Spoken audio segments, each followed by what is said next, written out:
Seja bem-vindo a mais uma edição do Botequim Virtual. Informação na dose certa.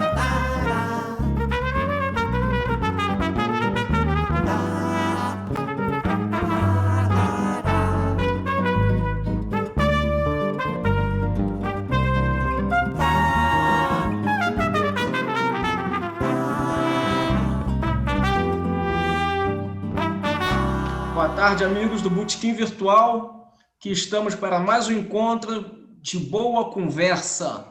Seguimos ainda nessa semana de frio. Quem quiser, pegue seu vinho, pegue sua cachaça ou seu chopinho, que dessa vez vamos à China. Temos aqui o grande prazer de receber o professor Elias Marco, da UERJ, professor de pós-graduação e de Relações Internacionais. Tudo bom, Elias? Tudo ótimo, querido. Ótimo, é muito bom esse prazer de estar com vocês aí. Fazia muito tempo que eu não vi o Rogério, inclusive. Estou muito feliz por isso também, além do próprio programa em si, né? Bora lá. Então vamos lá, vamos começar, vamos aqui batendo um papo, conversando, esclarecendo nossos ouvintes sobre esse Império do Oriente. Professor Elias, para começar, semana passada o PC chinês, Partido Comunista, completou 100 anos. Gostaria que você, para a gente iniciar, você fizesse um pequeno resumo aos nossos ouvintes sobre esses 100 anos. Creio eu que após 1917 na Rússia, os PCs se espalhando. E se nesse resumo você puder esclarecer um pouco sobre aquele período ali do Mao Tse-tung, a Revolução Cultural, o Livro Vermelho, fazendo esse apanhado. Boa tarde, bom dia, boa noite a quem estiver assistindo.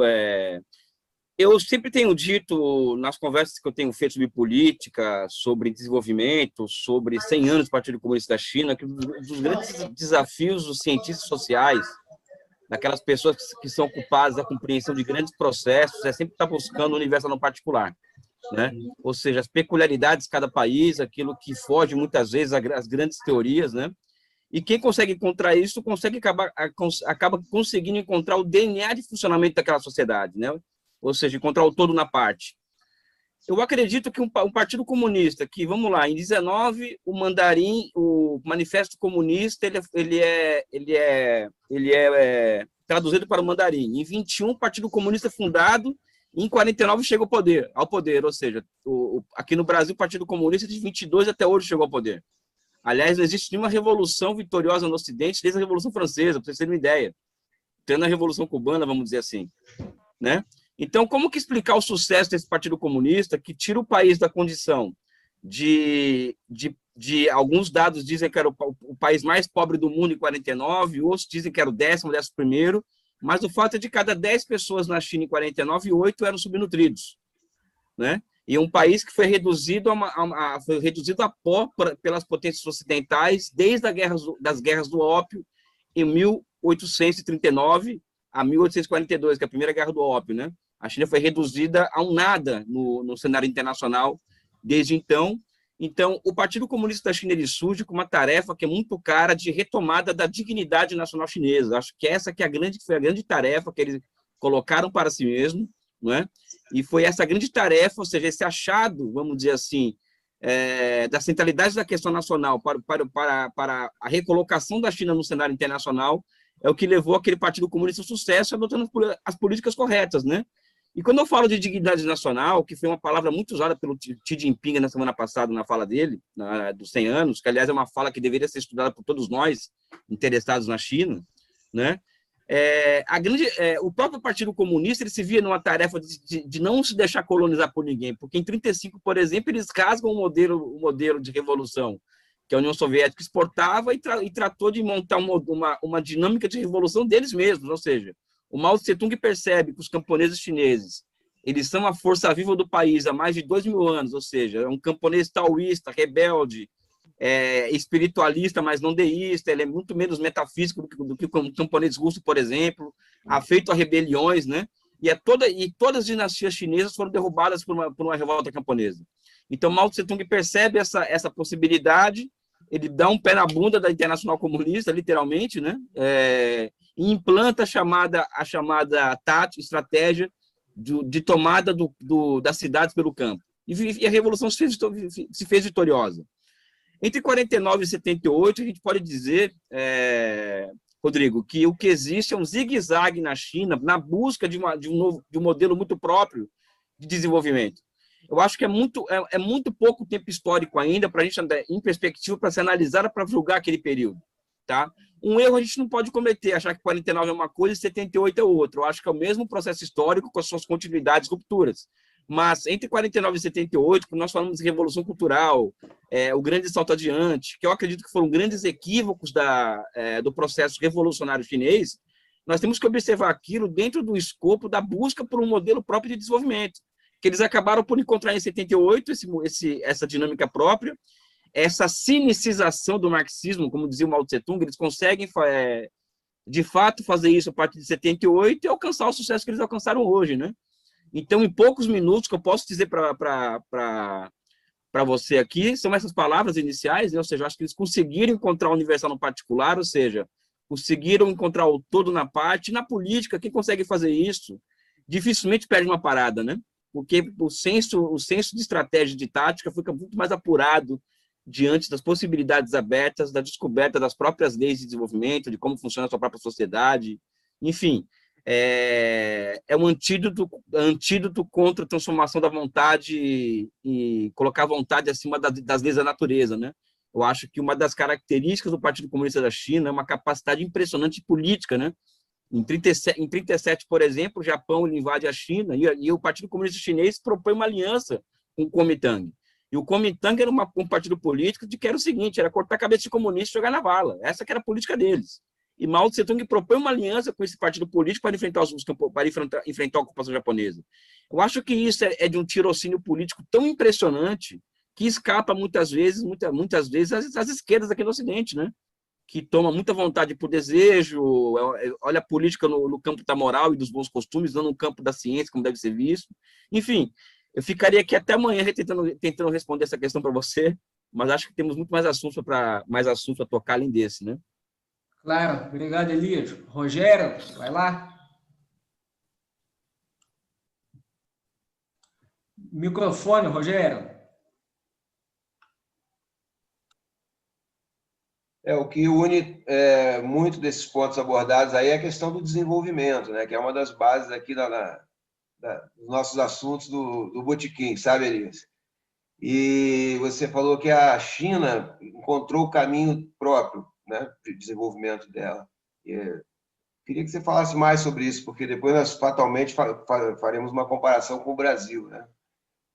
Que tem tudo, já tem até seus próprios caminhos, né? E não consegue percorrê-lo, né? Mas enfim, voltando à China. Eu queria, aliás, fazer uma declaração pública aqui. O Rogério foi o primeiro jornalista a me dar a oportunidade de eu aparecer publicamente, viu? Sabe, assim, para um público mais qualificado e tal. Eu tenho que registrar isso porque existe uma censura branca a qualquer pessoa que tem uma visão da China mais simpática à China, tá? Isso é muito claro. Por exemplo, eu sou uma pessoa que tem uma produção que todo mundo conhece sobre a China e ainda bem que nenhum órgão da grande imprensa me chamou para comentar os 100 anos do Partido Comunista, né? Então, existe um bloqueio para quem tem simpatias por aquela dinâmica, mesmo, principalmente dentro da esquerda, por incrível que pareça, principalmente dentro da esquerda, né? E o Rogério é a pessoa que, há mais de 10 anos atrás, foi uma das primeiras pessoas a me procurarem para que eu desse a minha opinião sobre aqueles fatos, né? Então, acho que eu devia essa para o Rogério e eu retribuo aqui publicamente esse meu carinho que eu guardo por ele e pela gratidão que eu tenho pela pessoa dele. Rogério, sabe o que eu acho, cara? Eu sou um cara muito afeito a tentar buscar soluções intelectuais para fora da caixinha, vamos dizer assim, das teorias convencionais que nós somos obrigados a aprender e estudar e ensinar na universidade, né? Eu acho que na China, o caminho próprio que a China encontra em 78, já que eu vou fazer papo de botequim mesmo, pessoal, bem botequim que eu vou fazer aqui mesmo, viu? É papo de bêbado, viu, pessoal? Tá? Eu acho que em 78, Rogério, olha que loucura isso. Isso um cara tem que estar muito louco para chegar a uma conclusão dessa, mas a minha conclusão é essa que eu vou falar aqui para vocês, tá? Olha que eu não bebo, viu, pessoal? Só tomo refrigerante, água e tal, mas Eu não me Tem abstenho um da minha cafezinho loucura, aqui não. também. Pessoal, eu acho que em 78, o socialismo na China, fora falando sério, eles fabricam uma economia de mercado, ou seja, eles fabricam uma economia de mercado, instituições de mercado a partir da liberalização do comércio do excedente camponês, tá? Então os camponeses passaram a poder plantar e não entregar sua cota excedente para o Estado, só entregar uma parte para ficar com uma outra parte para ele, essa outra parte vender no mercado e poder acumular. Então cria-se instituições de mercado a partir disso. E eu acho que o socialismo chinês acaba se reinventando através dessas instituições de mercado. Olha que loucura isso, cara. Eu falo isso às vezes em certas rodas, por exemplo, e quer me jogar para a janela, né? Mercado, socialismo e tal, mas eu penso dessa forma. E a China acaba que, a partir dessa reinvenção do mercado, do socialismo através de instituições de mercado, reencontrando com o passado milenar, que é de acúmulo, que é de riqueza, que é de comércio. Ou seja, o mercado existe na China há 3.500 anos, as trocas comerciais, né? Existe um espírito self-made man do camponês chinês, que é esse espírito comercial asiático, todo mundo conhece aqui, já teve contato, que é milenar na China. E na minha cabeça também, o Deng Xiaoping, quando ele observa a bomba que ele tinha na mão em 78 para desarmar, ele percebe o seguinte: olha, o Mao Tse-tung ele se apoiou nos camponeses pobres para fazer a revolução. Eu vou me apoiar nessa capacidade milenar desses camponeses médios aqui para poder tocar o nosso processo de modernização. Então, quando nós observamos, então, como os chineses eles se encontram com o passado milenar deles, comercial, de acumulação, etc., etc., gerando um crescimento econômico virtuoso. E se nós formos observar a Ásia, no geral, Japão, Coreia, Vietnã, China, existem formações econômicas sociais capitalistas e socialistas com essa mesma característica. Então, o que acontece na China é basicamente isso. O caminho chinês ele passa por isso que eu falei, que eu coloquei aqui agora, e também por uma outra viagem que eu fiz um tempo atrás e que eu continuo às vezes apostando nela, mas nem um pouco menos agora, mas que ainda pode ser para fins de papo de boteco seja bom, que é a fusão de dois estados. Esse estado que você vê hoje na China é um estado revolucionário de 49, que é fundado por Mao Tse-tung, com a internalização do Estado desenvolvimentista de tipo asiático, fundado pelo Japão, com a inovação Meiji, Coreia do Sul e tal. Então, o Deng Xiaoping meio que copia alguma daquelas instituições, internaliza na China em 78 e funda esses dois estados. Então, a China hoje ela pode ser vista também como a fusão do Estado revolucionário com o Estado desenvolvimentista internalizado por Deng Xiaoping em 78, né? Enfim, é papo de boteco mesmo, viu, pessoal? Não é... Eu acho que o caminho chinês passa por isso. Não, mas esse é o papo mesmo que a gente está querendo levar. Só queria lembrar aqui que as minhas entrevistas foram feitas pelo Monitor Mercantil, né? Que tem que ser dado crédito. E o Luiz Antônio aqui, que foi meu colega lá, também merece esse crédito. Ô, Adilson. Luiz Antônio quer perguntar? Alguém vai lá, vai, Rodrigo. Vai, Luiz Antônio, depois vai Hélio. Pessoal, boa tarde. Professor Elias Calil, a sua resposta anterior me fez lembrar que é sobre essa milenar tradição de comércio na China, entre os chineses, né? Uma vez eu li um livro, se não me engano, o autor desse livro se chama Basil Davidson. Eu acho que o nome do livro é Revelando a Velha África. E ele, um trecho lá que ele aborda, mostra que 300 anos antes de existir a tão decantada escola de Sagres, a China, 300 anos antes, já construía navios, embarcações em geral, com mastros 4 vezes mais altos.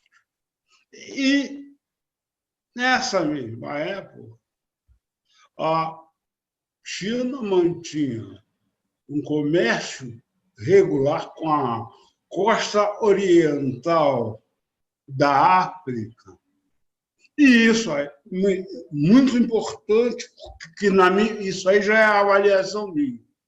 É muito significativo isso aí não ter descambado para a escravização do povo africano, como fizeram os europeus. Né? Então, essa coisa da China ter as suas... explorar suas características de uma maneira muito convincente, fica realmente comprovada por esse aspecto, né? Que, na verdade, porque se a gente vê o que fizeram os europeus na África, foi, na prática, fazer com que o tráfico de escravos, de seres humanos da África, como escravos para Israel, que foi isso aí que, desde o início do capitalismo, foi isso aí que bancou, financiou e consolidou o capitalismo como ele é conhecido até hoje. E a África, não, melhor, a relação da China com a África não foi dessa forma. Né? Também antes do capitalismo. Eu acho, posso responder, pessoal? Pode. Cara, eu acho genial essa sua observação, porque o tempo inteiro eu venho sendo... As pessoas me perguntam se a China vai ser um país imperialista, não sei o quê, que a China está avançando, temos que tomar cuidado com a China e tal. Eu acho isso de uma... E eu volto a falar, gente de esquerda diz isso, coloca a China no mesmo patamar dos Estados Unidos, como dois imperialismos, é uma luta interimperialista. Eu acho, Rogério, que é uma luta colonial, ou seja, os americanos querem submeter colonialmente a China. Né? Eu não vejo de outra forma, como dois imperialismos lutando. Né? O que é interessante, quando a gente vai analisar o processo de formação da civilização chinesa, de sedentarização daquelas milhares de tribos nômades, formando aquela civilização que se transforma em um Estado nacional 200, 300, 400 anos antes de Cristo, nós vamos perceber que o fato daquela civilização ter sido assentada em torno de vales férteis, muita água, muita terra, ela trouxe muitas possibilidades para aquela civilização. Uma delas, o fato da reprodução, ou seja, o país mais populoso do mundo é explicado pelo fato de ter um ambiente natural muito propício para a reprodução humana. Mas também existe um outro elemento nessa história que tem relação com o que o Marx chamava de trabalho necessário e excedente em diferentes pontos do globo, que são as filosofias que surgem nesse tipo de sociedade em que o ambiente natural e as relações entre ser humano e natureza são muito menos agressivas do que em regiões como o Mediterrâneo Oriental. Ali na China, por exemplo, surgem filosofias de cunho tolerante civilizatório, como o confucionismo e o taoísmo, na mesma época histórica da filosofia clássica grega. Então, os chineses, enquanto que o Mediterrâneo Oriental, onde as relações entre ser humano e natureza são difíceis, o trabalho necessário para se obter excedente é muito maior, isso brutaliza o ser humano, é dali que surge, por exemplo, a noção de destino manifesto, povo eleito por Deus, Nova Canaã, que é transportada para os Estados Unidos e se transforma em política externa americana. Né? Se a gente for observar, por exemplo, Israel e Estados Unidos, qual é a política externa desses países? Essas filosofias que surgem no Mediterrâneo Oriental e que, aliás, está no Velho Testamento, do olho por olho, dente por dente. Né? Então, antes de se falar que a China e os Estados Unidos é a mesma coisa, dois imperialismos, que nós não temos que ter lado nessa história, no caso, nós como intelectuais, eu acho que a maioria que é de esquerda, tem que observar a história, ou seja, a China nunca invadiu nenhum país, eu não vi ela implodir nenhum país, eu não vi ela acabar com nações inteiras, ela não obriga ninguém a ter exclusividade no comércio com ela. Os empréstimos que ela faz para os países, para a África em especial, são empréstimos sem condicionalidades. Né? A África hoje está reflorescendo enquanto civilização, graças também à presença chinesa na África, enquanto muitos estão aí denunciando o neocolonialismo africano chinês na África, eu vejo aquilo com outros olhos, eu vejo com olhos muito mais positivos do que negativos, como a maioria das pessoas acabam aqui por ver.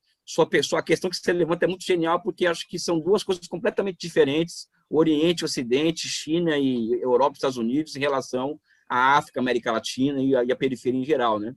Aliás, ontem, Rogério, Rodrigo, o Xi Jinping fez um discurso que é muito interessante do seguinte: na nossa visão de mundo, nenhum povo deve ficar para trás, né? Olha o que ele falou, o Xi Jinping, hein? Nenhum povo deve ficar para trás. Enquanto que o Joe Biden e o Donald, dando continuidade ao Donald Trump, ele rasga o Tratado de Westfália e fala o seguinte: todos vocês têm o direito a ter a sua visão de mundo, a ter suas aspirações nacionais. Só que o ponto zero sou eu. Ou seja, isso, olha a diferença de abordagem entre o que o Trump fez e o Biden está aprofundando, e um discurso singelo do Xi Jinping que, olha, na visão dos chineses, ninguém pode ficar para trás no mundo, no futuro, em um mundo de futuro compartilhado. Elias, você é propagandista chinês? Não sou propagandista chinês, eu apenas sou entusiasta da humanidade. Né? E acho que a humanidade vai vencer, né? E acho que a vitória da humanidade depende muito do que vai acontecer na China nos próximos anos. Obrigado pela questão, viu? Mestre. Vai, Hélio. Oi, Elias. Fala, Hélio. Tudo bem? Tudo. Prazer te conhecer. Te conheço muito através de live. Te conheço muito. Você lembra do Thiago Mitidieri, do BNDES? Ele é um dos meus melhores amigos pessoais. Pronto, Faz tempo que não... Pronto. É por ele que eu te conheço, entendeu? Porque ele fala muito bem de você e eu te conheço muito por live, tá? Eu acho só que eu estou muito chateado com esse programa, que não dá para fazer pergunta para você. Tinha que ser... A gente não podia fechar o botequim hoje, entendeu? E, principalmente, um botequim sem álcool, hein? Entendeu? A gente não se liberta, não vai fazer as perguntas e não vai dar tempo. Mas eu vou tentar, tá bom, Elias? Eu sou do BNDES, tá? Aposentado do BNDES, me considero desenvolvimentista, tá? Calequiano, que incorporou a Balerni por conta de colegas. Não sei se você conhece Gustavo Galvão.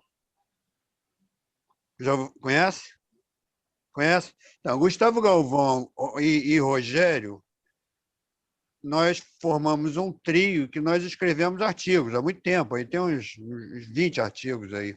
E principalmente, o maior fenômeno que a gente vê é exatamente China e a Rússia, cada um no seu pedaço, tá? A China no desenvolvimento industrial, ou seja, ainda aquele, vamos dizer, capitalismo produtivo do século XX, e a Rússia, mais madura, com a figura do Putin, politicamente, né? Vamos dizer, o mais conhecedor do aspecto geopolítico do mundo hoje, através da figura do Putin. E o casamento Putin e Xi, tá? Nós colocamos isso no nosso artigo, eles simplesmente deram um ultimato ao mundo. Acabou a unipolaridade nos discursos que ele fez, os dois fizeram em Davos, na Suíça, agora, em janeiro, entendeu? Ali, eles botaram exatamente o que eles querem. Tá? Eles deram um ultimato ao mundo como ele está hoje. Nós oferecemos para o mundo uma operação de ganha-ganha, tá? E outra coisa, por favor, não venham com unipolaridade. Tá? Então, eu fiquei muito assustado no episódio da Ucrânia. Tá? Ali eu falei assim, poxa, os Estados Unidos vai meio que querer estragar essa relação. Não aconteceu isso. O Putin deu a volta por cima, fortaleceu, e hoje o que nós vimos agora também, o que aconteceu, é esses encontros aí, muito engraçado, né? Putin e Biden, né? Mas eu vou cortar a pergunta, eu vou cortar o papo para fazer a pergunta. O que você acha dessa relação Putin e Xi no mundo hoje? E o que você acha da gente ter perdido a nossa proeminência no BRICS? Eu acho que, primeiro, que a grande alvíscera da humanidade no atual momento é essa união entre China e Rússia. Aliás, foi comovente a forma, não sei se vocês viram o vídeo a ligação telefônica do Putin para o Xi Jinping para parabenizar os 100 anos do Partido Comunista, né? Não sei se vocês viram esse vídeo, os dois falando, assim, como nós estamos falando aqui, foi uma relação, parece dois irmãos falando. Porque, de fato, é uma relação que essa União Eurásica, com a nova Rota da Seda, isso é a alternativa real à financiarização no mundo. Não é? Agora, outro braço disso, a meu ver, é o Brasil. Eu sou daqueles caras que acham que o Brasil tem tanto peso internacional no mundo quanto China, quanto Rússia. Eu também sou desenvolvimentista, eu também sou nacionalista, né? E aqui a operação foi super bem coordenada para desmonte de tudo que foi construído durante o governo Lula e Dilma, com todos os limites do governo Lula e Dilma. Né? Está ficando cada vez mais claro, por exemplo, que o que foi a Operação Lava Jato, o que foi a eleição do Bolsonaro, o que foi tudo aquilo que aconteceu de 2013 para cá, os inocentes úteis que foram pedir uma série... não vai ter Copa, que eu acho que um dos movimentos mais antipatrióticos da história do Brasil foi esse, não vai ter Copa, né? Que todo mundo abraçou isso, né? E o resultado está aí, né? Então, eu acredito que... Eu queria falar de futuro, respondendo a sua pergunta com uma questão de futuro, que o grande desafio nosso é nós juntarmos a nossa inteligência, que é acumulada aqui, né? E observar que existe um universal no particular no Brasil hoje, que ela se encerra, gosta ou não, no Lula. Hoje esse cara encerra o nosso universal no particular. Gostemos ou não dele, achamos o PT social-democrata, né, desenvolvimentista o suficiente, mas o Lula encerra uma série de emoções que me leva, por exemplo, a lembrar de grandes patriotas. Eu falo do Dom Pedro II, eu falo de Zumbi dos Palmares, eu falo de Zé Bonifácio, eu falo de Floriano Peixoto, eu falo de Marechal Deodoro, eu falo de Getúlio Vargas, eu falo de JK, eu falo de Geisel. Olha como que eu sou heterodoxo, pessoal. Eu falo de Lamarck, ou seja, quando eu pego Zumbi dos Palmares, quando eu pego todas essas grandes almas que o Brasil produziu e tento encarnar em alguma pessoa hoje, eu enxergo no Lula essa pessoa, né? Elias, claro. Você é novo e eu já estou para lá de Marrakech.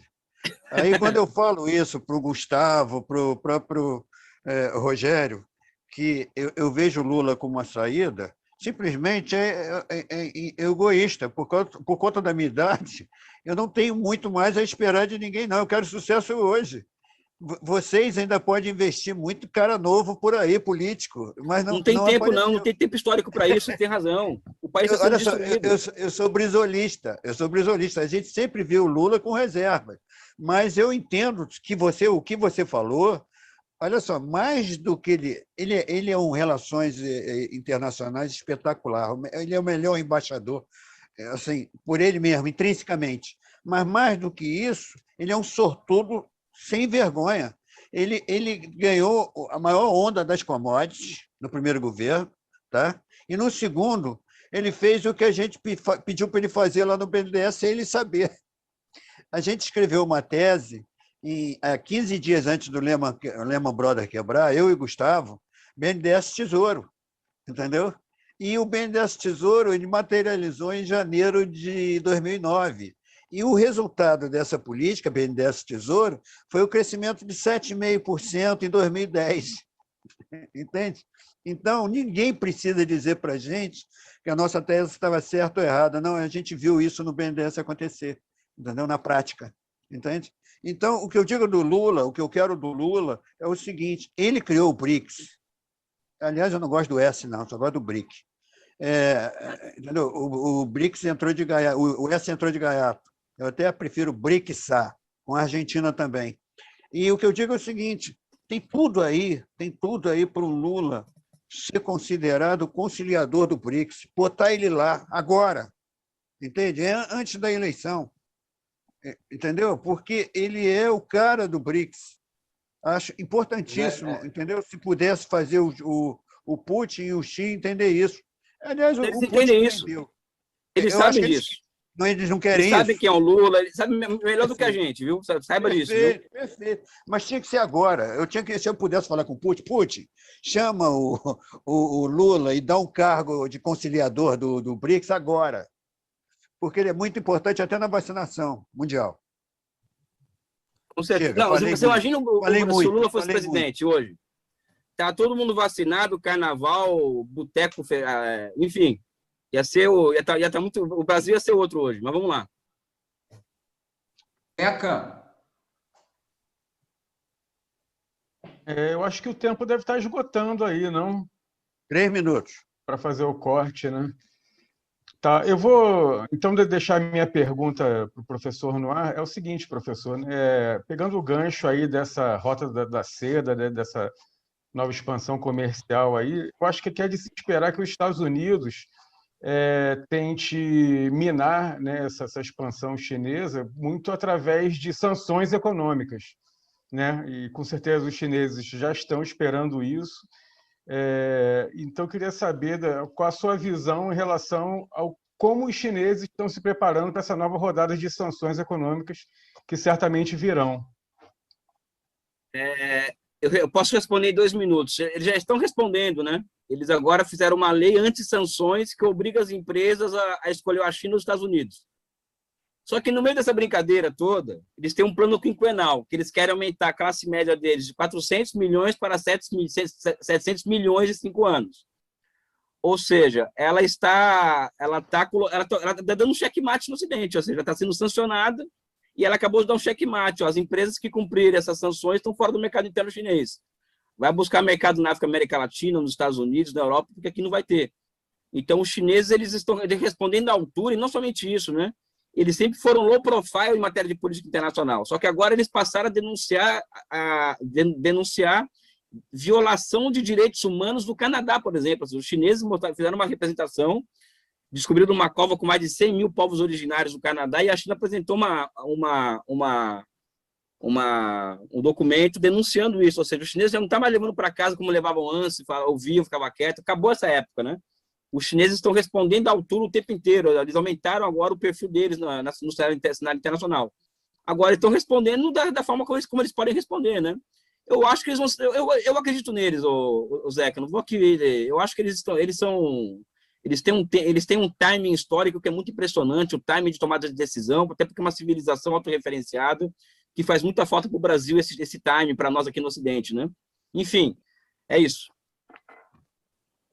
Professor Elias, continuando nessa pergunta do Zeca quanto às sanções, em algo que o senhor falou, você falou mais no começo, que é uma nova visão para muitos aqui do Ocidente que pensam na caixinha, que é dessa China não imperialista classicamente ocidental, de ter que conquistar, ter que dominar, mas sabendo que nesse momento também está numa certa competição mundial.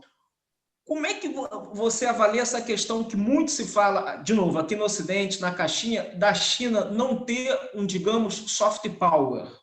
Não tem um Frank Sinatra, não tem uma calça jeans, não tem um tênis Nike, não tem um Michael Jackson, não tem a indústria cultural para o Ocidente falar, isso é que é o caminho.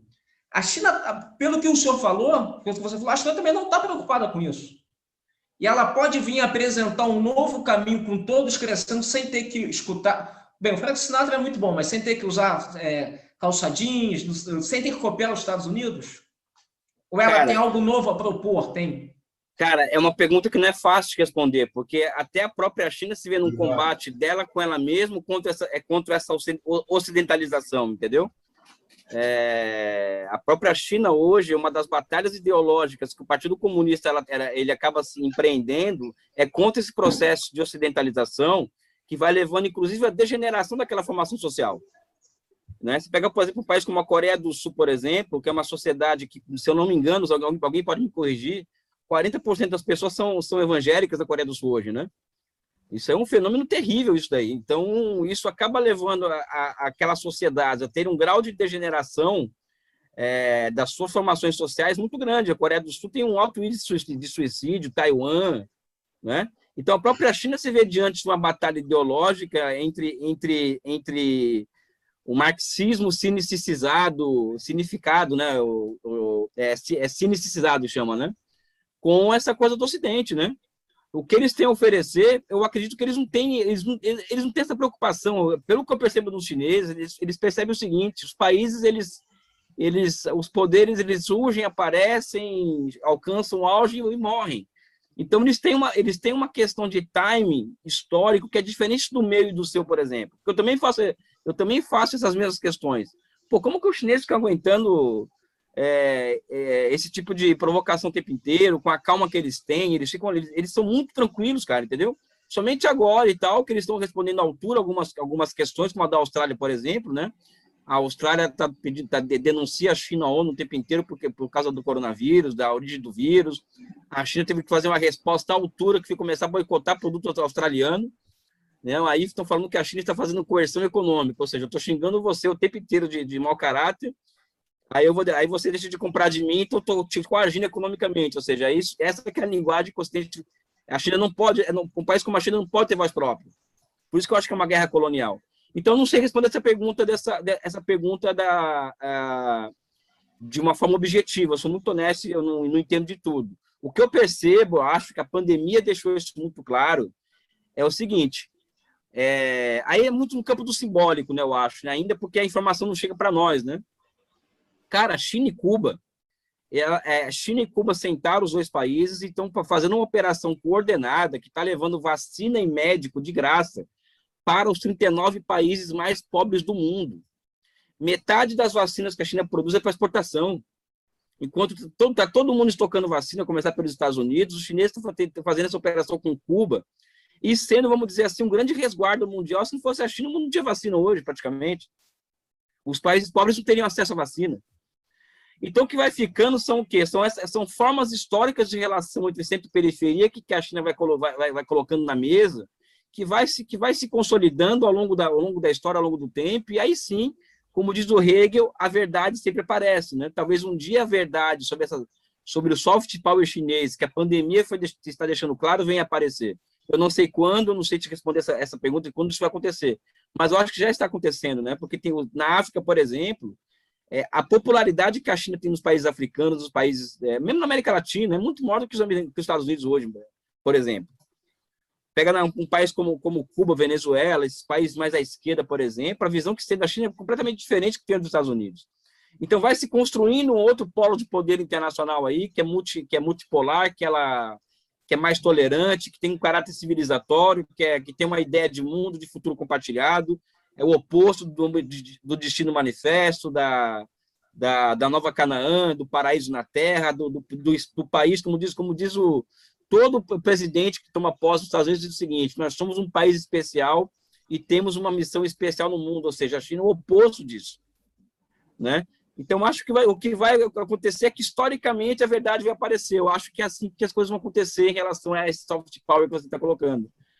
Uma baita pergunta, uma baita tese a ser desenvolvida, que eu não sei como responder diretamente, de forma objetiva, assim de cara, né? Vai, Luiz Antônio. Pessoal, professor Elias, o senhor, logo no início da nossa gravação de hoje, do Botequim Virtual, o senhor fez referência a dois fatos históricos, que foi de que em 1919, Manifesto Comunista traduzido para o mandarim. 2 anos depois, criado o Partido Comunista Chinês. E 2 anos antes da tradução, ocorria a Revolução Russa. E nessa mesma linha do tempo, de um século atrás, eu lembro que também, no Brasil, em 1922, em Niterói, era criado o Partido Comunista Brasileiro, né? Eu acho que isso pode não ser tudo uma linha de tempo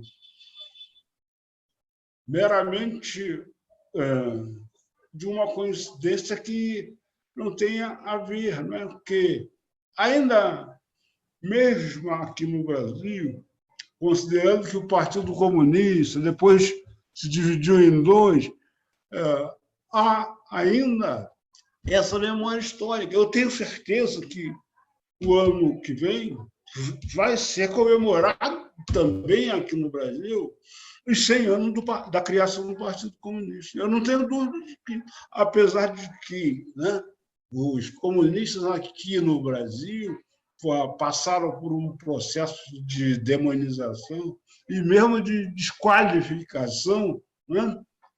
Mesmo assim, eu tenho certeza que no ano que vem vai haver comemoração aqui no Brasil também. Então, mas eu estou querendo aproveitar também e jogar aqui para o momento atual e para o futuro, né?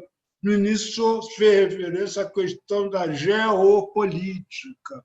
E eu acho que esse vai ser o maior trabalho de pessoas como o senhor está enfrentando ali uma luta, não diria inglória, mas muito difícil, porque mesmo dentro da esquerda tem gente que se recusa, se quer dialogar sobre a China, né? E o papel geopolítico, principalmente, daqui para frente, vai estar aí com BRICS e Rota da Seda muito aparentes e muito atuantes, no meu entendimento, daqui para frente. Então, quem se negar a enxergar isso aí por bem, vai acabar sendo obrigado a aceitar e entender por mal, porque querer forçar no unilateralismo daqui para frente é procurar conflito, no meu entendimento, né? Pode ser que muita gente exatamente queira isso, mas as armas já estão postas. O senhor mesmo deu exemplo lá de que não vai ter esse negócio de proibir empresas de irem para a China, né? Podem tentar, mas não vão conseguir, porque vai ser a roda da história que vai ser impulsionada daqui para frente por essas associações, né? E principalmente no caso dos BRICS, onde além do Brasil também tem China e Rússia, a tendência é a própria dialética passar a ter uma outra conotação. Então, eu pergunto, não quer dizer, eu lembro que aqui no Brasil, o Rogério também lembra, deve ter uns 3 ou 4 anos, a China levou para lá um grupo de jornalistas daqui da América Latina e também tinha do Brasil, né? Sim, então, sim. João Carlos foi, né? Foi, JC, nosso amigo JC foi lá. Então, isso aí é uma atitude estratégica planejada. Então, a luta está já acontecendo. Desculpa. Então, como a luta está acontecendo, principalmente, e é nesse caso, quando eu digo da esquerda, seja a esquerda reflexiva, ideológica, seja a esquerda militância. Se essas pessoas se negarem a entender essa nova realidade, elas vão ser ultrapassadas. Qual era o comentário que o senhor poderia fazer a respeito disso? Você fez a pergunta e respondeu, né? Porque é o seguinte, as pessoas não vão entender, vão ficar para trás, né? Cara, eu vou fazer um desabafo aqui com vocês. A forma como a esquerda analisa a China beira o racismo, entendeu? Acho que eu não consigo achar outra palavra. Eu conheço muita gente que é de esquerda, que foi estudar na China, depois passou por universidades europeias, elas falam mal da China, mas não falam mal de universidades europeias. É uma coisa impressionante como o grau de colonização da nossa esquerda, no geral. Eu sou militante de um Partido Comunista no Brasil, que vamos comemorar sim os 100 anos ano que vem aqui no nosso país, né? Ou seja, é um movimento que foi libertador, ou seja, a Semana de Arte Moderna, a fundação do Partido Comunista, né? Isso tudo tem que ser comemorado, né? O Partido Comunista no Brasil tem um papel civilizatório, né? Enfim, aí a gente poderia fazer uma outra live sobre o Partido Comunista do Brasil, né? Mas a esquerda brasileira e acadêmica, principalmente, que é influenciada por um marxismo ocidental, eu acho que chega a ser até racista quando o assunto é China, cara. Eu sinceramente, não beiro o racismo. Rogério, Rodrigo, Hélio, companheiro, eu esqueci seu nome porque tá Maria Luísa aí no... É mais conhecido como Maria Luísa. É Luiz, mas é mais Maria conhecido Lu. como Maria Luísa. Luiz, é o seguinte, cara. Nunca saia A Maria China no Luísa, passado, a China no passado, ela conseguiu o feito de acabar com a miséria extrema, ou seja, não tem mais nenhuma pessoa que está abaixo da linha da pobreza na China. E isso não foi notícia no Ocidente. E na esquerda somente o PCdoB, eu e mais alguns que comemoram esse fato, que para mim é um fato que deve ser comparado à chegada do homem ao espaço, ao projeto Sputnik, a chegada do homem à Lua, e ninguém comentou aqui no Brasil isso. Os caras, por exemplo, constroem um trem de 40 mil quilômetros de trem de alta velocidade em 20 anos, isso não é notícia. Não é? Eu, por exemplo, em 2009, um dia me perguntaram o que é socialismo, né? Como eu tenho uma visão de socialismo completamente fora do eixo também, fora Estação espacial. Estação espacial. Nós somos um país que tinha, de cada 10 pessoas, 7 era subnutrido em 2049 e lançou a semana passada 3 taikonautas ao espaço, 3 filhos de camponeses ao espaço, ou seja, isso não é nada para a esquerda. Né? Procuraram o Brasil, né, Elias? Procuraram o Brasil aqui, a Alcântara, né, para fazer um lançamento de satélites, né, que hoje foi entregue aí à base de Alcântara. Né? Sim. Aí o que acontece? Eu me perguntaram um dia o que é socialismo, né? A China é socialista, não sei o que. Eu acho um debate tão sem sentido esse, apesar de eu ter uma opinião sobre isso. Mas, cara, em 2009 eu fui numa fábrica, fui em uma das minhas pesquisas empíricas na China, com a mochila nas costas, fui numa fábrica, numa cidade, na conurbação urbana de Xangai. E nessa cidade produzia metade dos celulares do mundo, algum número desse estrondoso de produção de valores de troca naquela cidade.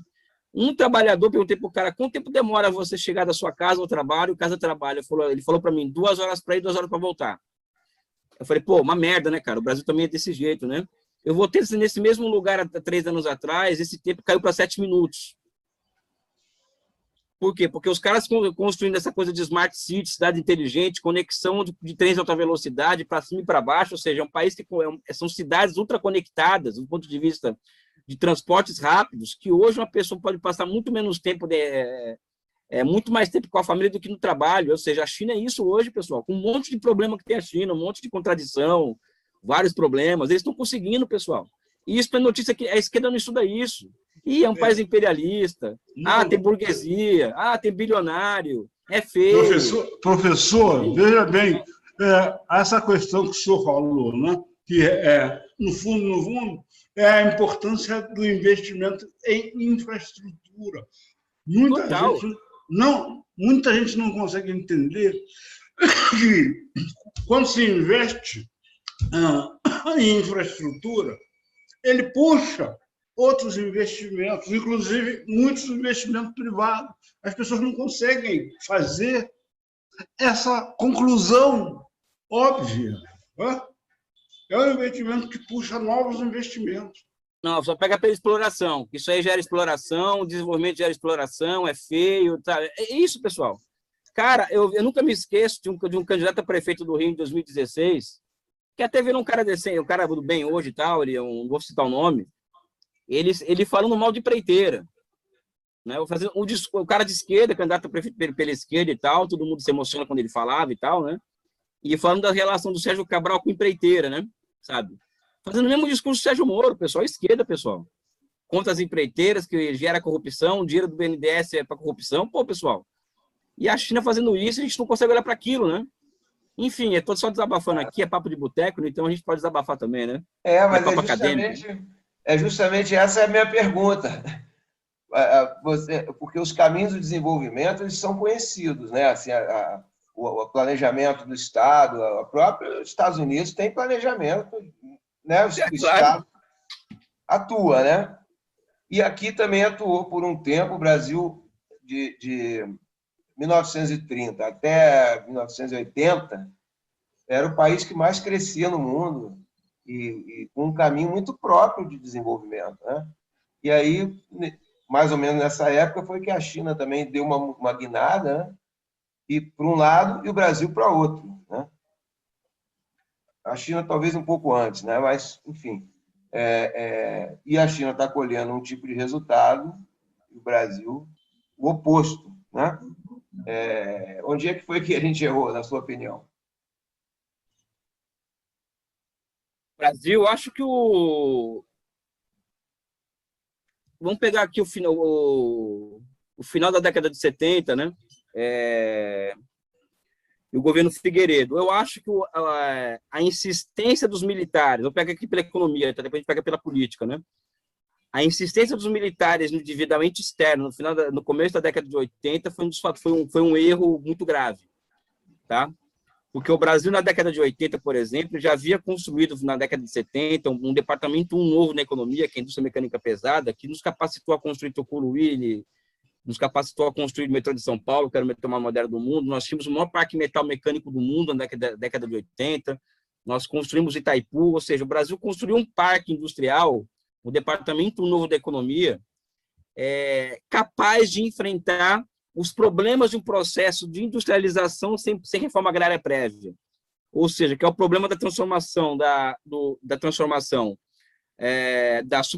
crise de superpopulação agrária em crise de superpopulação urbana, porque a própria industrialização passou a ser poupadora de mão de obra. Tá?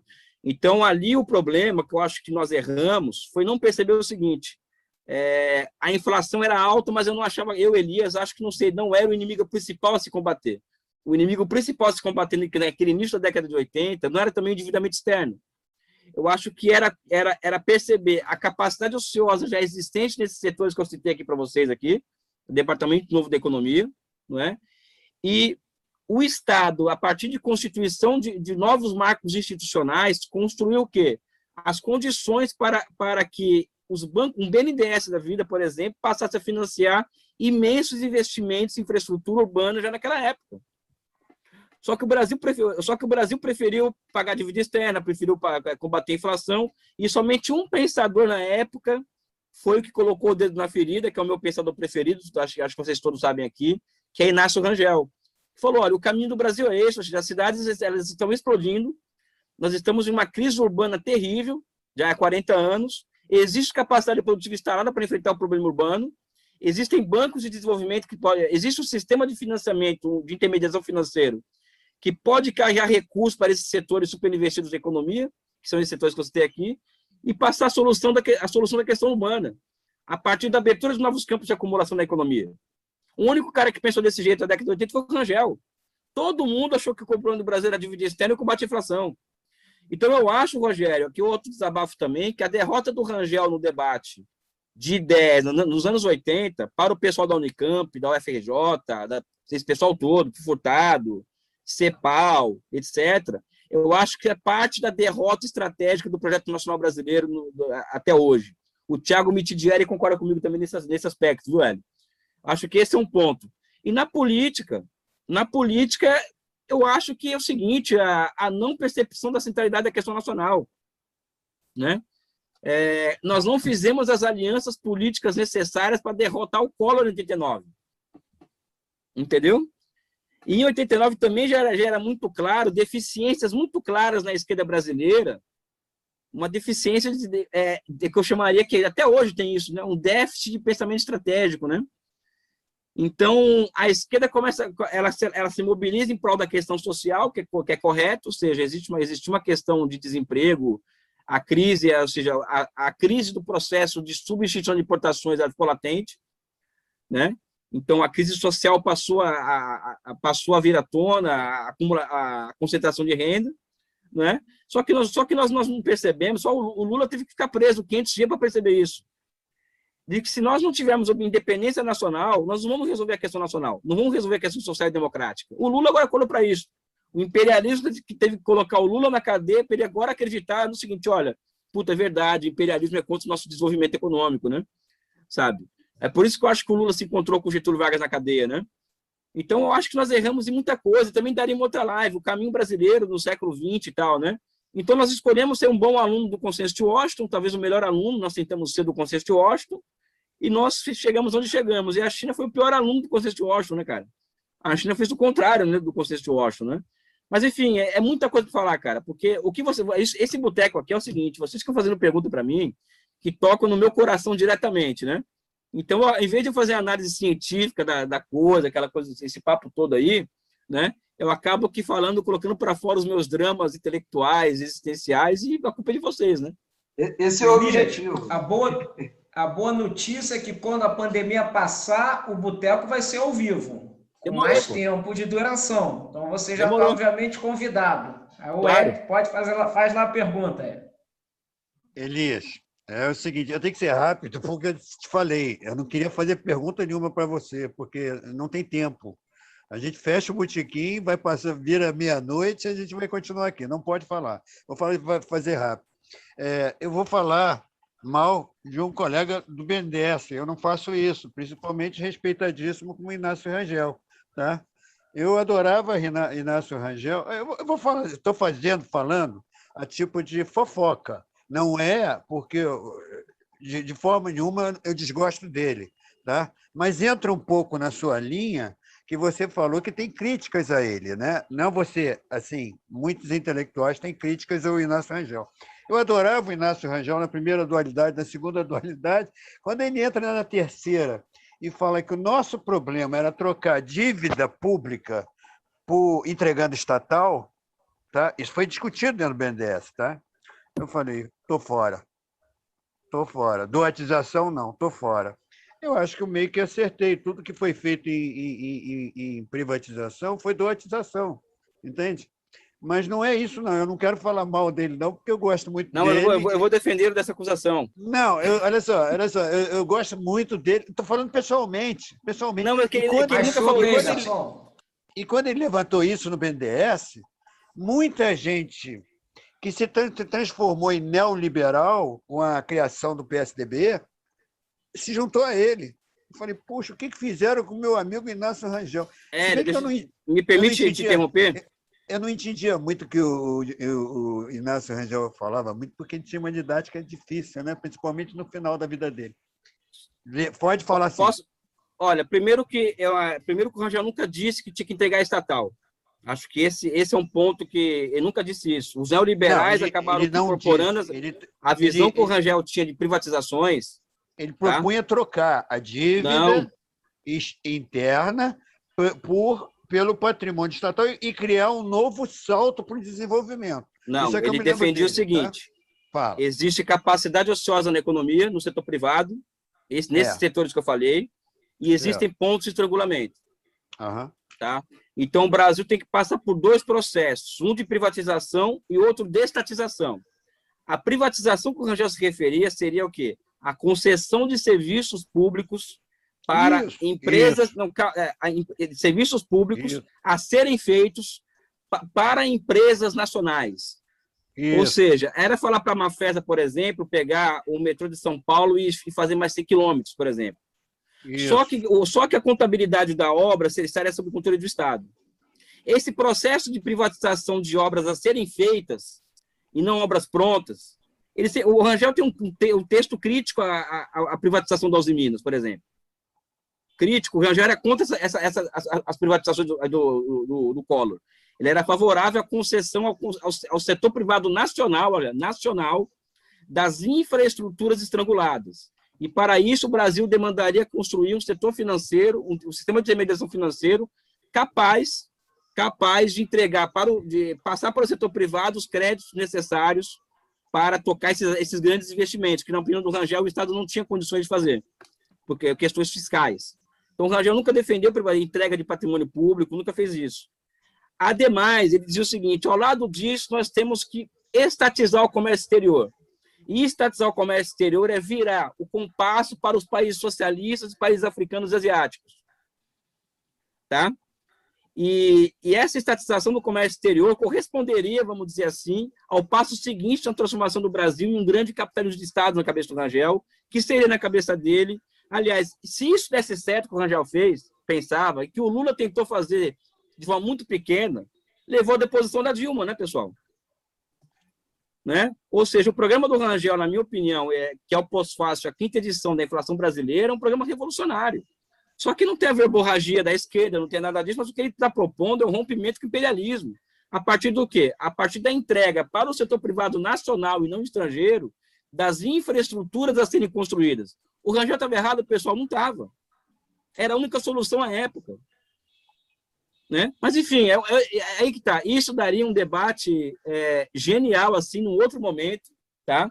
Mas, enfim, pode continuar, Hélio. Abre teu coração, Rapidinho. Irmão. Não, rapidinho. É como eu estou te falando, isso aqui é um botequim. E eu não gosto de falar mal de um colega benedense.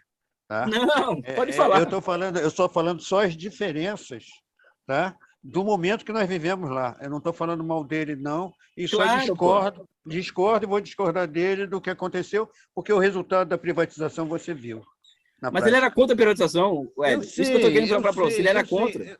Eu sei, mas ele defendia. Não defendia. Não, assim, olha só, claramente, Elias, ele estava dentro da discussão benedense, eu participava disso. Mas eu leio com as coisas que ele escreve. Mas eu não quero falar mal dele, mal dele. E outra coisa, a gente tem que abrir o botequim e falar 3 horas juntos, porque pô, eu gosto dele também, mas, tipo assim, eu prefiro o Celso Furtado. Entendeu? Nos detalhes, na terceira dualidade, eu prefiro o Celso Furtado. Agora eu vou parar, porque senão acaba o tempo do nosso botequim. Não, eu também tenho com meus compromissos também, que eu tenho um filho aqui me esperando, mas, cara, vamos bater esse papo. Mas o Rangel nunca defendeu privatização, integra de patrimônio público, mas isso é outro papo, isso é outra tese. Vamos sim. Eu nunca pude falar isso com ele. Quer perguntar?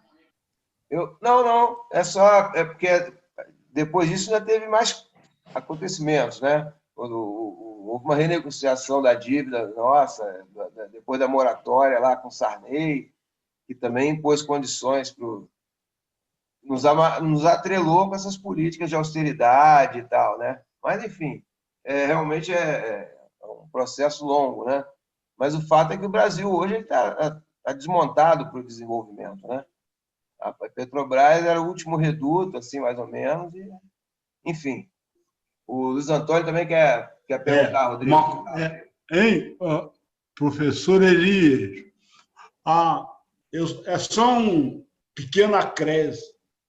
Quando o senhor citou a respeito da deposição da Dilma, eu lembro que um dos golpistas mais aguerridos chama-se Romero Jucá. Romero Jucá queria derrubar a Dilma, porque a Dilma estava fazendo interligação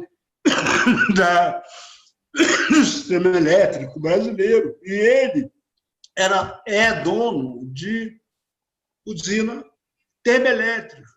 Para ele não interessava a interligação. Então, aquela coisa, ele nunca vai admitir isso, mas essa é a verdade.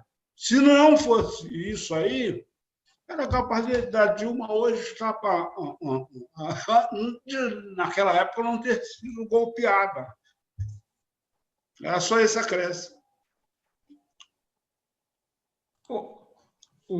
Elias, eu tenho uma pergunta. Voltando rapidamente, sei depois não dá tempo de responder o Hélio, mas voltando rapidamente à China, aí um pouquinho fora dos livros, você falou aí da sua viagem empírica. Como é que um ocidental está lá? Como é que é esse povo chinês? E uma questão que aqui na América Latina conta muito na política, infelizmente, do meu ponto de vista, como é que é a religiosidade na China? Cara, eles... Na minha vida, durante um tempo, eu procurei entender por que o marxismo acabou virando dando certo na China e dando errado na Índia, né? Eu acabei percebendo que o budismo ele sai da Índia e chega no Tibete, vira aquela coisa ultra-reacionária, né?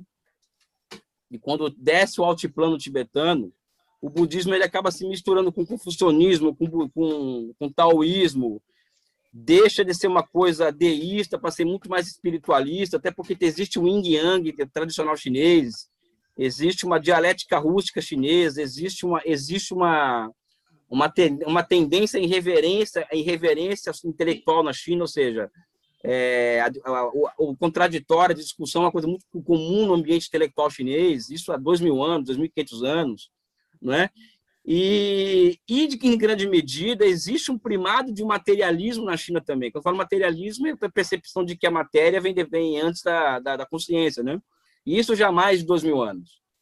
Então, a religiosidade do povo chinês em relação a outros povos do mundo é muito baixa. O cara pode até te dizer que é budista, mas vai falar que é comunista também, entendeu? Sabe? Tudo. Então, eu acho que na China existe um ambiente muito mais propício à propaganda materialista, marxista, e por isso que eles chegaram ao poder também. Isso também explica o fato do marxismo ter tido muito sucesso na China e não na Índia, né? Por exemplo, né? Então, a China, um ambiente cultural, filosófico, foi muito mais propício à absorção de teses como a de Marx e de Engels do que a Índia, por exemplo. Então, hoje, por exemplo, eu acho que mais de 40% da população chinesa diz não ter religião. Eu acredito que existe esse dado por aí. Mas qualquer criança, por exemplo, você tiver um filho teu colocar na pré-escola, desde a pré-escola tem aula de marxismo na China, sabiam disso? Na pré-escola. O que é aula de marxismo? É ensinar para a pessoa que essa consciência nasce depois da matéria, que a matéria vem antes ou seja, de que Deus... Não fala que Deus não existe, mas se falar que a matéria vem antes da consciência, o pessoal já tá dizendo que Deus não existe, né? Cá entre nós, né? De que a humanidade ela reproduz materialmente ao longo da história, que isso está mais simplesmente de modo de produção. E isso é ensinado desde criança na China, né? Enfim, é outro assunto para outra live. Oi? Que beleza, hein? Enquanto aqui, principalmente ultimamente, a gente dá bom dia na esquina, o sujeito, bom dia, graças a Deus. Vai chover? Vai chover, graças a Deus. Não, cara, eu tenho um episódio na Coreia do Norte. Eu estive na Coreia do Norte não porque é feio, né? Coreia popular, né? Que é a Coreia do meu coração, né? Você viu que eu tenho um lado para tudo, né? Eu sou heterodoxo nas ideias, eu tenho um lado. Para mim, a Coreia popular. É a legítima Coreia, né? Representante do povo coreano. Cara, eu estive na Coreia do Norte em 2009, aí num papo lá com um cara lá, o cara perguntou, e aí, como que... E o cara perguntou se... Eu falei assim, pô, aqui as pessoas não acreditam em Deus, né? Ele falou, não, a gente não acredita, mas... Aí ele falou, por que no Brasil acredita? Eu falei, pô, no Brasil todo mundo acredita em Deus. Ele falou, cara, ele falou assim, como é possível uma coisa dessa? Isso na Coreia do Norte, cara. Como é possível alguém acreditar em Deus, né? O cara, ele entrou em parafuso, cara. Quando eu falei isso daí. De que, não, tem lá, é muito forte a religião católica, não sei o que e tal. O cara entrou em parafuso, ele não entendia como que alguém poderia acreditar na existência de algo além da matéria, né? Ou seja, é papo de boteco, né? Esta foi mais uma edição do Botequim Virtual. Informação na dose certa. Até a próxima.